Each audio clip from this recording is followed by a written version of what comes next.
For the last 9 videos, some people thought this series is about religion. Actually, it is about something much deeper, which is the movement of the human mind. Everything we've discussed has simply been an observation of how the mind moves. And religion has been our example because the same movement can be seen not only in religion, but also in politics, in tribalism, in relationships, in success, and so on.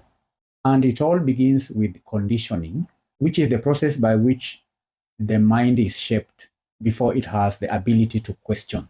For example, a child is born knowing nothing, nothing about religion or politics or tribes, nothing. Then slowly, parents, teachers, society begins shaping that young mind. And how does that shaping happen?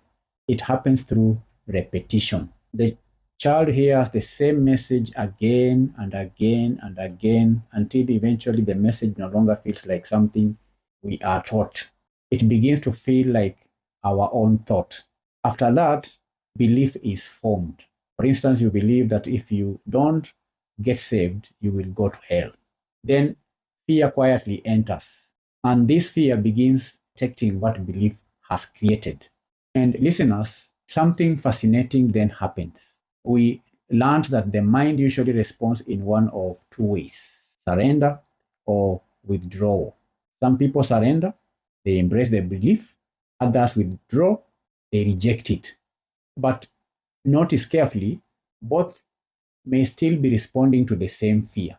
And this is where our inquiry really begins. It begins not by asking, what should I believe?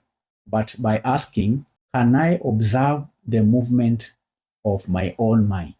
Can I observe how conditioning is formed, how it is formed through repetition, to belief, to fear, to surrender or withdrawal? And this observation should happen without agreeing or disagreeing, simply just observing. And perhaps freedom does not begin when we find the right belief, it begins when we understand how the mind became conditioned in the first place. Because once you can see that movement of the mind, you are no longer completely trapped by it. And that has been the real subject of this series.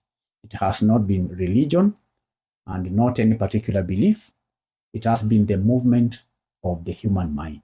Religion has simply been the first window through which we've been learning to observe it.